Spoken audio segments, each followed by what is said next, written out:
Welcome back. It's Star Wars Minute, the daily podcast where we analyze, scrutinize, and hey, what's with all the side eyes? The Star Wars movies 1 minute at a time. I'm Pete the Retailer from PeteTheRetailer.xyz. I'm Alex Robinson from AlexRobinson.fun. And I am comedian and podcaster Jeff May from such shows as Tom and Jeff Watch Batman, You Don't Even Like Sports, Unpopular Opinion, as well as Jeff Has Cool Friends, an interview podcast where I interview my cool friends. Oh, look at that. You nailed it. I did it. You got it right. Oh, Totally I did it. off the I bat. did it. Day five. I nailed that. I knew Let's you close could it do up. Let's close I'm it out. up. That's it. Pitch Star the perfect Wars game. Minute. You don't need to go to my Star Wars patreon.com/Jeff May. I'm out of here. I've already won the riches and that. No, please go. I'm broke. Now, I have a question about your, You Don't Even Like Sports. Is that you said it's for people who don't like sports? It's a sports podcast for people that hate sports, which is mostly my fandom. Okay. So my fans are nerds and they're like, sports ball, ooh. Right. Because you know how people are cool like that. And so what we do is me and my partner, Adam Todd Brown, we basically tell really fun, interesting stories in the sports world for people that hate sports. Think of it as like a comedy version of 30 for 30, but it goes for like 6 episode seasons. Oh, nice. So it's not, you're not doing current event sports. You're doing historical. We do sometimes. So like we're doing as of this recording, we just wrapped up our John Daly season. So the golfer John Daly, who was a fascinating piece of garbage. But we did take a little bit of a break because of how awful he is to do a good story, which is about the basketball player J.R. Smith, who is now currently a Lululemon sponsored college golfer. After he left basketball, he went because he never went to college. So he has that full eligibility to play, and he became a college golfer. And so we covered that. And that's like, we do stuff like that every once in a while, but it is interesting people. We've done seasons we started with Jose Canseco, and it became eerily popular, and people were like, you got to do this all the time. So then we created it to make it You Don't Even Like Sports. And then it's like we did Dennis Rodman, we did Tony Stewart, the NASCAR racer, we did Diego Maradona, the soccer player, John Daly. God, I know we've done somebody else, but I forget. It all bleeds into each other of just insane people, and we're always looking to do more. And we do little one shots too, and it's fun. It's like it's one of those ones that it's like your favorite podcaster's favorite podcast things, where it's like we're not particularly popular, but the people that listen to it are like super into it. Nice. Because it's sports. Sports is a tough thing to get people to listen to as a podcast if you're not like literally a member of like the sports media. Yeah. Alex, I think you should listen to that because you don't really like sports, but you like stories about people. I do like stories about people. I think that'd be a good hook for you because you're check always it like, out. I don't get it sports, but it's a good hook. Yeah. That's what I'm saying. I do enjoy 30 for 30, so. So it's comedy 30 for 30s, and you know, and it covers each thing. So like the Dennis Rodman story is fascinating. And so like we got really into it. We always plan to do 6 episodes, but there's always like we discover in our research something utterly insane. And you're like in the John Daly one, we discovered one of his ex-wives, and as Adam puts it, she is the John Daly of John Daly's ex-wives. Just an absolute nightmare of a person. And so we're like, well, now we have to do just an episode on her alone. And so it adds in there. Nice. Yeah. I do a watch podcast, but it's certainly not minute by minute. I don't know. You guys are workhorses. You do a daily podcast too. That is insane to me. Not a John Daly podcast. No, like because I've been here 5 days now. This is my 5th day in a row, and I'm like, man, you guys do this all the time. A lot of Star Wars. That is so much Star Wars. How do you feel about Star Wars now as opposed to when you started it? I like the movie Star Wars more than I did, I think, when we started it. Okay, the great. original movie Star Wars. I will I will say I like Star Wars better than Pete likes Star Wars. Okay, because I was like, is there a smoking the whole carton energy to something like this? Because with the Tom and Jeff Watch Batman, at some point in time, I'm like, I gotta do. It's like such a Sisyphean task. Yeah, where it's like I gotta keep watching this forever. All right, let's go. Well, that's the thing. It started out as a small thing, and then it's like, oh, well, then let's go ahead and do more movies, and then they started making more movies than that, and. Originally, it seemed like it was going to be a never-ending stream, but now it's like, all right, well, we at least have a temporary end in sight, and then we don't know what we're going to do. So you sure don't.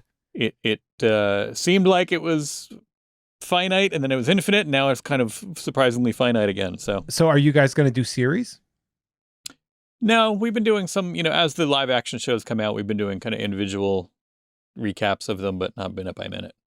Yeah, because I was wondering, like at some point in time, yeah, because you are gonna, if you're not doing the live action series, then you're probably gonna run out of. Well, next year we're gonna run out. Oh no! And you have to go through episode 9. That's next year. I'm excited about it. I love that movie. I was at a play. I was at Who's Afraid of Virginia Woolf in Westwood, and Callista Flockhart and Zachary Quinto were the two principal actors. Interesting. So, of course, as my girlfriend and I are walking into the Geffen Theater, and she's talking to me, and all of a sudden I get distracted, and I look to the side, and I see somebody walking over to me, and it is J.J. Abrams walking directly at me to join us in like the queue. And that was the second time that I have bumped into him at very random stuff, because I also ran into him at an In-N-Out by LAX. Right before Christmas of 2014. So before episode, so it was right after, I'm guessing, filming had wrapped for episode 7. Maybe. I don't know what year it is now. So yeah, because it came out in 2015, right? So I yield to Alex on real world information about dates and stuff like that. I don't know. I think it was around Christmas of 2014, and I didn't want to blow up his spot, so I just leaned in and I gave him my favorite movie quote, or one of my favorites, which is, "I just want you to know, good luck. We're all counting on you." And nice. Kept walking. He grabbed my arm and started laughing. And 2 random J.J. Abrams sightings. Nice. L.A. baby. That's happening. Does anyone else have anything else for minute 100? Well, we haven't even started minute 100. We're talking about minute 100. It starts with the gang going to collect their coaxium, walking up that hill, and it ends with Han Solo letting Enfys Nest know that they've got a big problem. A big problem. A big problem. It means that they can't. They're looking for the movie where Tom Hanks makes a wish and becomes a grown-up, but they can't find it anywhere. Yeah, they can't get a hold of it. No, is it streaming? I don't even know. Is it? Where is it?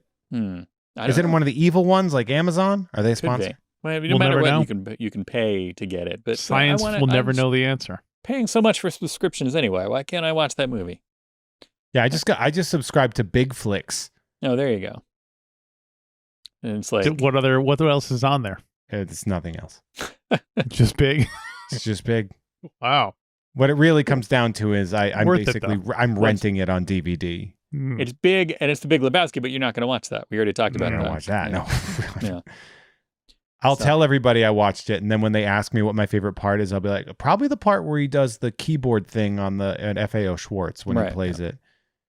So in this scene, Han Solo walks up to the bartender, and this is one of the guys who does, according to Wikipedia, has had his tongue cut out. That is Beckett does, right?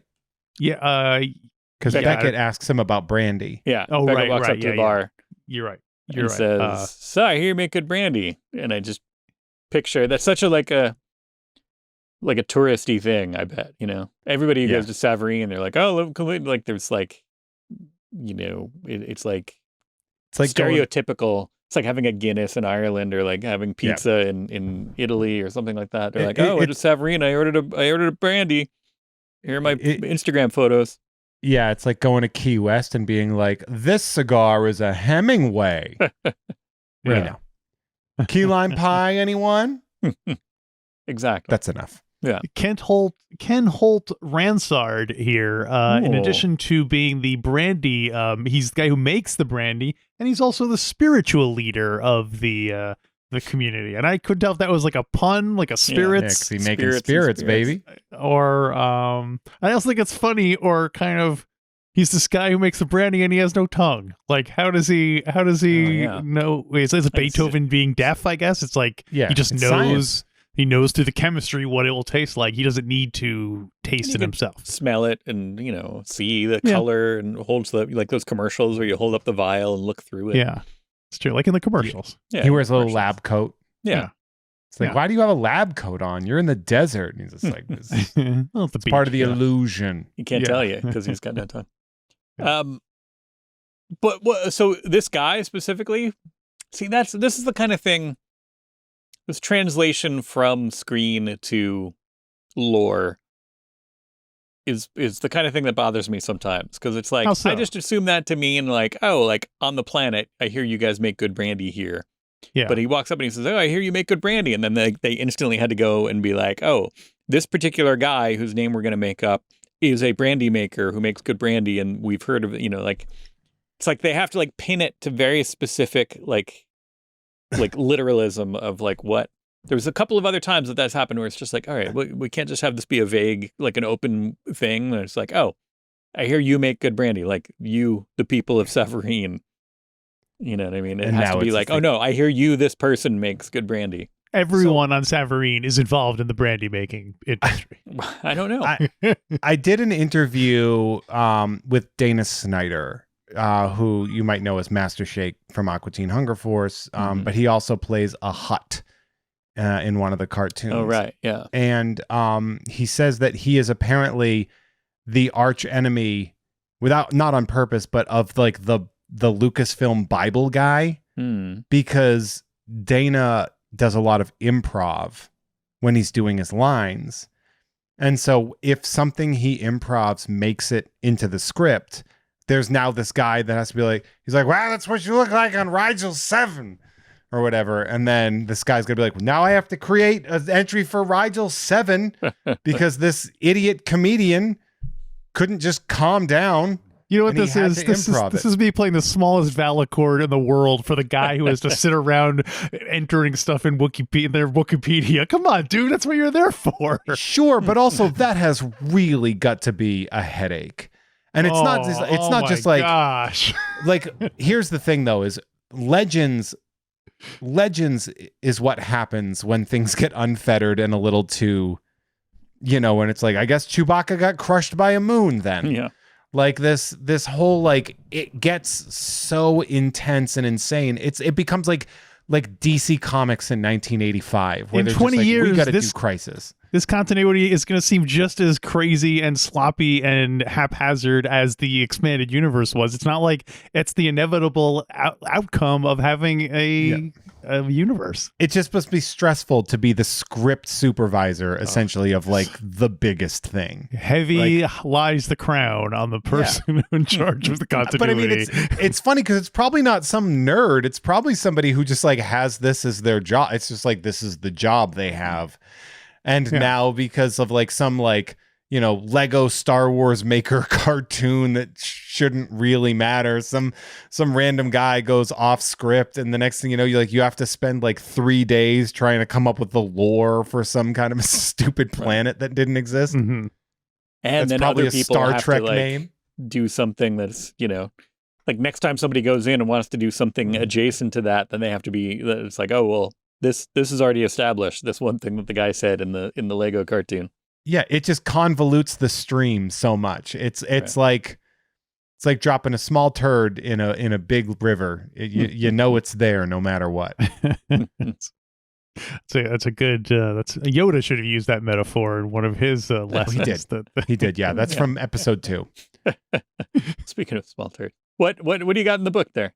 Well, this is in the visual guide. They have a kind of a guide to all the villagers in Savareen here, including the bartender guy over here, and then down here's the air traffic controller. All right. And they have, each person has a little description. Yes, they're all, one bottles brandy, one makes corks for brandy, one's named Brandy. Mm-hmm. But it makes you wonder, like, what they give a kind of, I guess it's Pablo Hidalgo writing this whole thing. He gives like a little, it just makes me wonder, like, what would they put in your thing what would they put in your entry in the visual guide? Would it like people are summarized basically by like one or two events in their life and their job or something. So I don't know. Right. I would have similar lore to Elon Sleazebagano.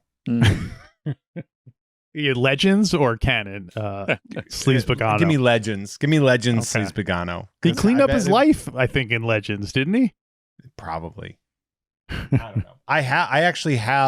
I found out that there is, when Star Wars did the trading cards and you could pull like autographed cards, that he was one of them. And I absolutely went on eBay immediately and bought one. I didn't realize he's the guy from The Matrix, the kid. Oh, really? Yeah.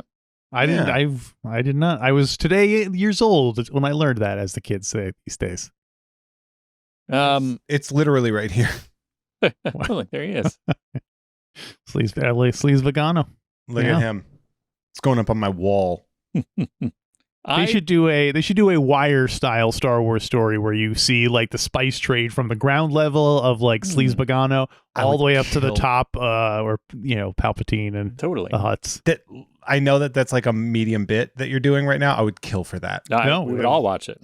Yeah, like that's really like what I want more than anything is that like and I've said it before, but like a lightsaberless like Sopranos style, like an HBO, like a premium cable version of a Star Wars world, which like Book of Boba Fett tried to do, and then it just got out of hand. They were like, oh look, it's like the Godfather, but not interesting. It was no Godfather. I've realized that we were just describing like, it would be nice, like kind of, like one of these streaming services, do like a show about the kind of criminal underworld of Star Wars. And like, oh no, wait, we did get that, and it wasn't none of us liked it. It was done in a way that we're like, this is what you're giving us here? Yeah, just a low speed chase with bright scooters. I really hope someday the lost Rick McCallum produced Star Wars Underworld scripts come to the surface, so we could see what we could have missed out on. God, that would be so good though. I would like a Korean action studio to just get the rights to do one Star Wars movie and see what happens. If I was the king, Star Wars would be public domain and everyone could do Star Wars, and we'd see a million different Star Warses out there, which I think would be awesome. Well, what was nice is Lucasfilm used to be super chill about that. Yeah. They were like, go ahead. I want a Tag and Bink movie. Well, speaking of underworld criminals, this is where we get the confrontation with our old friend Enfys Nest, the rebellious young. Well, we don't know if she's young. We don't know. We don't know if she's she. We don't know if she's a she. But we're gonna. Yeah. Here's something that I thought when I left the movie, and everyone's like, "What are you talking about?" I thought Enfys Nest was Woody Harrelson's kid. Woody Harrelson and Tandy Newton's kid. Not an uncommon misapprehension. It seemed to me that she had the same accent as Tandy Newton did, right? Mm-hmm. That she is mixed, that she is connected to them, right. And she mentions her father saying something to her. Does she? I think she does when she says something, and I'm just like, that's like a thing. Like you're talking to your dad. And, I've seen Maverick. Not Top Gun Maverick, but the Mel Gibson Maverick. Right. When I left that movie and somebody was like, no, that's not how it was. I was like, oh, if it wasn't, that's the dumbest thing I've ever heard. It should be. Like, because Enfys Nest should absolutely be, because like. Well, that totally changes the entire story though. But for the better? Because how does it really change it other than like Enfys Nest is the sort of non-chip off the old block because they took what their parents learned and are using it for good in establishing this rebellion and being a part of it, instead of just fighting for yourself and to survive, to find something bigger, and therefore eschewing all of the sort of negative stuff that you pick up from your parents. Like it was perfect to do it that way. And I can't imagine how that didn't happen.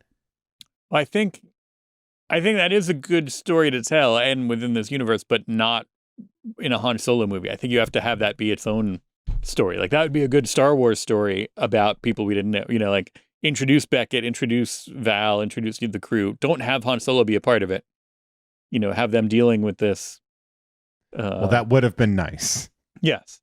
But then also I think there's a certain there's got to be a certain kind of at this point hesitation within maybe not when they were making this, but if you're making a Star Wars now, there's got to be a certain hesitation to be making anybody related. That's what I was going to say is, you guys want more people to be related in Star Wars? In that case, yes. And she looks exactly like those two people crossed together. Right. Well, then the cast of different actors, I'd rather them do that than say, okay, well, now we have to have them be related, because how many times are we going to see parents and children squabbling in Star Wars? But that makes sense because the characters entered with a blood feud. It makes way more sense that it's these two people are related and they have a feud than for this to be just, this random person who happens to look like the exact synthesis of the two of us is coming after us. Like it actually would make more sense that this character would be a thorn. They'd be thorns in each other's sides because they're related. You see your relatives more than you see just random people, right? No, speak for yourself. Well, that's fair. And well, also that it's a character. All these characters that we just met being in this world being related is different than, the character that you liked and you've loved for a while. Guess what? We just determined that they're related to this character that you also know. You know what I mean? Like kind of throwing it all into one thing. Yeah. And Val and Woody Harrelson don't strike me as people who have been together for 15 years. I mean, that's kind of the energy that I got from them, is that they're old hat at this, like that they've been at it for quite some time. I think they've been at the life they live, but I didn't get the impression that they were like a long-term couple. I mean, he doesn't seem that all that broken up when she dies. He kind of just like, well, now what am I going to do? He's going to deal with the rest of it. Right. But I think they remind me of like one of those Grateful Dead couples. Like that's Jerry the energy Garcia that I get from them. But it's just like that they've been just doing this forever, and they're like, we don't need to get married to validate our life and love, man. Validate. Right? Yeah, I could see that. But no, like I mean, I was more shocked when I found out that they were not related. We're not related. I was just like, that's stupid. It was right there. Well, the other thing that had come up was the Enfys Nest actually being Val. Some people thought that was going to be the case, which was hard to reconcile with that earlier scene. But yeah. You mean you can't be two places at the same time? Yeah, sometimes you can. But I mean, if you're the Tonica sisters, obviously you can. There you go. Yeah. But I thought that, and that it really did. I felt like a lost opportunity to see that situation be there, because it would have upped the emotional stakes of the entire subplot of the movie. Yeah. But then I guess, like you said, it totally overshadows if you're telling a story about Han Solo. Yeah, then it's not a Han Solo movie. Yeah. I mean, I personally, if you're going to do that, I love the idea of Han Solo just being a supporting character in the movie, but that's not what they're not going for that. No. So, anywho, we do get a cool shot of Han Solo seemingly getting ready for a duel where Pete, you have a question. Well, before that, we do get cool shots, but before that cool shot of the duel thing, we get two shots of we've got these kind of wind vanes, these things blowing around, and we get the shot through the holes in them twice. And it's like twice is an awkward number. Like, do it once and it's cool. Do it twice and it's kind of like, I don't know. What if it rhymes? Yeah, but it's like twice in the same sequence there, and it bothers me because it's like, all right, we get it. You did it, and then you did it again, and then like, chill out. Like, they're like, we're not going to waste this shot. We're going to use it a couple times. Yeah, but like, even then, like a couple of times, like if you did it 3 times, it's different. But twice is just irritatingly like, it's not quite a pattern. It's just reusing it. You know what I mean? Yeah. You don't know whether it was intentional or just sloppy or lazy. Yeah, I don't know. Yeah. But using it, and it's not the same shot. It's the same gimmick, like shooting through and like, it works both times, but just to do it twice back to back, it's like, all right, well, it worked and you don't have to keep doing it. Yeah. That sounds whiny and complainy when I say it out loud, but I wrote it down. So it's not whiny or complainy if it's something that's important to you. That's a lie. That's a lie. That's it might also be something where if you weren't watching it a minute at a time, you probably wouldn't even have noticed. But because that's what I'm saying. It's in the same minute too. It's all I don't know. Yeah. Yeah. I do like when he's like, he like unbuckles the gun, the thing. And Beckett's just like, don't, because that's my daughter. But it's not my daughter, but don't do that. It's like when Vader knocks down Boba Fett's gun when he's going to shoot C-3PO. Yeah, right. I very seldom bring up musical cues, but I wanted to call attention to the Enfys Nest musical cue. I can't tell if it's voices or high-pitched instruments. Now, last time, you brought this up when we last saw Enfys Nest. Yeah. And a lot of people complained because they were like, what are you, crazy? Of course there are voices in there. Like we were talking about, like, I don't know, are there voices? And I thought there was were, like, but the fact that we were unsure about it made people nuts. They were like apoplectic. Well, the reason I wasn't sure is because it's not a typical Star Wars thing. We don't really hear vocal music very frequently, so I assumed it was like, just high-pitched kind of computer-y noises. Like a weird kind of horn. Theremin or something. Yeah, some kind of exotic instrument. But anyway, I do like this introduction to Enfys Nest with that kind of, it is very spaghetti western or almost like a kung fu movie kind of vibe to it. So I really like that. And I look forward to hearing what Chris Tan has to say about it on Star Wars Music Minute this week. Yeah, earlier in the week, I didn't even talk about, we had other music stuff, but all I'm going to say is like, oh, listen to that music. I wonder what that's about. That's lots of Western tropes kind of coming together here, which is nice. Mm-hmm. Although it does make me think mostly of the Muppet movie, the end of the Muppet movie where you get that shot of Kermit kind of like he's ready to face down Doc Hopper and he kind of steps into frame there. I know that itself is already referencing a lot of Westerns that have happened, but I don't know them as well as I know the Muppet movie. So that's really, I imagine that happens like with The Simpsons a lot. Someone will do an homage to Citizen Kane and you'll be like, oh, that's just like that shot in The Simpsons, Right, which is doing a homage to Citizen Kane. Yeah. Oh, they made a Dracula like Mr. Burns in The Simpsons. Yeah. It's like, oh, you really don't know what's happening in this, do you? I also wanted to call attention to Chewbacca, the mighty Chewbacca. The Attention, Wookiee. Chewbacca. Attention, Chewbacca. You are wanted in the podcasting lounge. I can't tell if it's the humidity or the wind or what, but his hair looks so windswept and fluffy. He was using herbal essences. Maybe he did take another shampoo. He took another shower on the way back after from he gassed up the coaxium. The coaxium. He had to wash that coaxium right out of his hair. So there you go. I do like that he just took a little bit of time because there's a scene where Kira's washing her hands. Yeah, so I thought she was washing her hands, but then turns out she was like, I think she was just wetting down a rag to put on her body to keep cooler. I mean, that's you're technically washing your hands a little, even if you're doing that. Yeah, right? yeah. Like on her forehead. Yeah, like she was like wetting a rag to put like, I don't know. I spent a lot of time wondering what she was doing there. She was getting the vapors. Exactly. Oh, she was declaring. Why, Senator Beauregard, I do declare. Why, it's quite hot over here in Savarin. That's right. You will get paid, and then you can buy that ship. Yeah. Or you can buy yourself a ship with a nice mint julep over there on Savarin. Or I ain't Colonel Kira.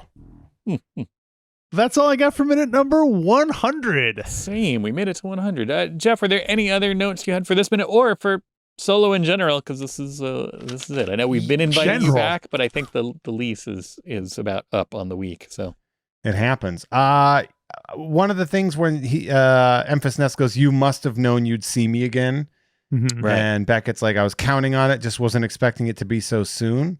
That seems like something a family would. Classic father unrelated woman banter. Just kind of seems like, again, these people clearly know each other and have been interacting for quite some time.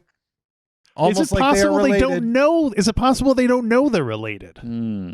I mean, here's the other part too: is when the helmet comes off and it's the reveal, they treat it like it's a reveal. Right? They're like, "Ooh, look at this character," and it's just like. I think we're supposed to be shocked that it's a woman.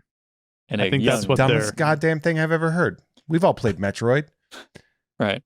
But like the idea that like when it came off, I was like, the reveal to it was like, oh, it's because she's the kid of the two. Okay. But that's not it. I guess I just used too many context clues and was wrong. Yeah. But like this interaction here, that's the interaction of people that know each other relatively well. Do you think that this is a relic of some earlier version of the film that was kind of like edited around for the Howard Miller? I wouldn't be surprised if there's like some sort of like director's commentary or something where they're like, actually they were supposed to be related, but we got notes from Disney, even though they wouldn't say that on a commentary. Yeah. But like, it does feel like Disney dropped notes. It was like, no, we don't have or like for an edit, they might have been like, oh, let's cut it out. Or it was like Lord and Miller had that. And then Ron Howard's just like, I'm not going to do that. Oh yeah. I looked at the Kazdan. But it really does. All of the clues were there, Mr. Police. Like all of the clues were there that that is the daughter of those two people. Yeah. Of Beckett and Val. And the fact that it isn't is an infuriating omission because like there were so many clues dropped to this. I think they were waiting because episode 9 originally we were going to find out that she was a Kenobi.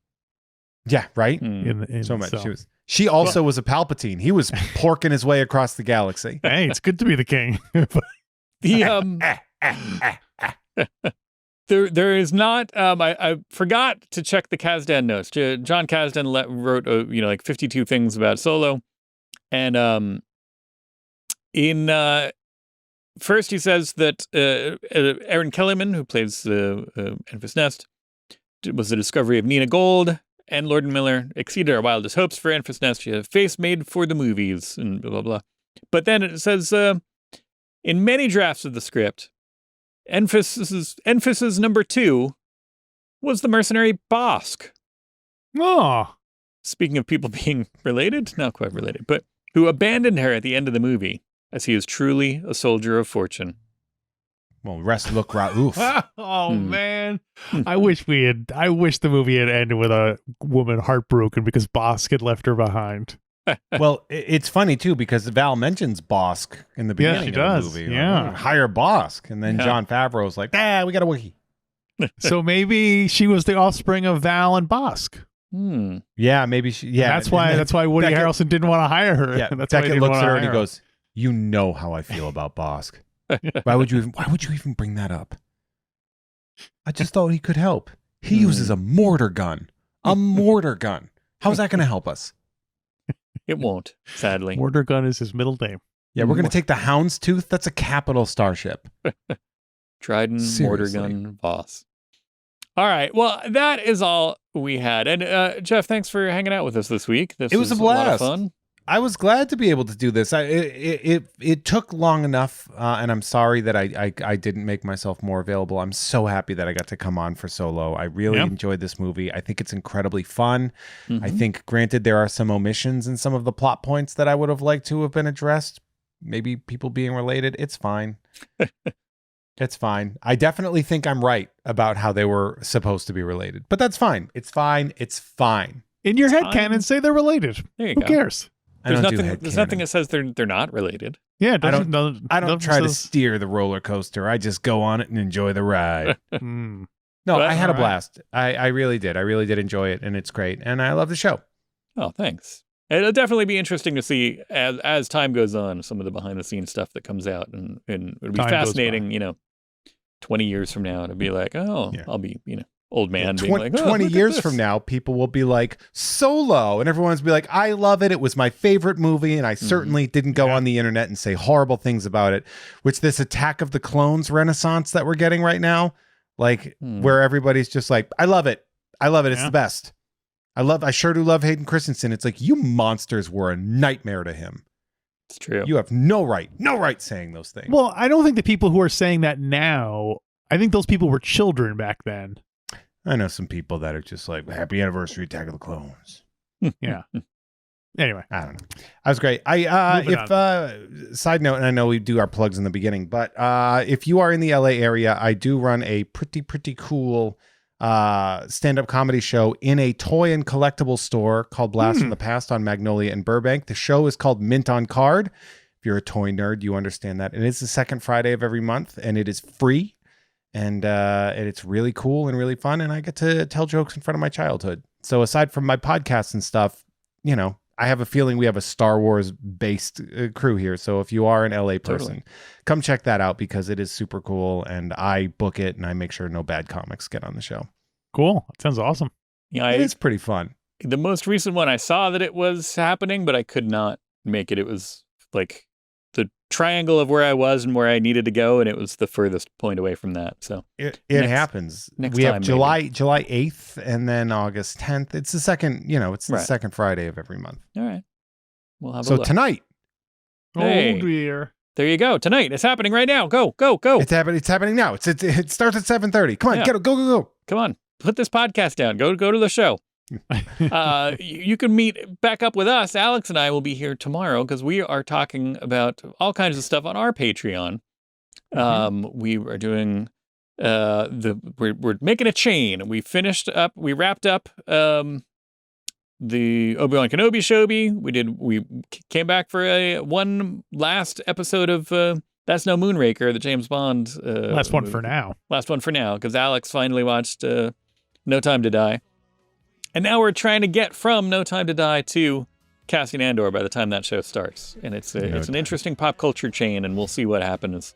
You can hear that show on Saturdays for just about any amount, I think. If you support us at any level, you get that show on Saturdays. If you support us at a higher level, you get our weekend edition, the world-famous Star Wars Minute Weekend Edition, which we've been doing for a couple of years now. And we do that every Sunday. Love to have you guys there.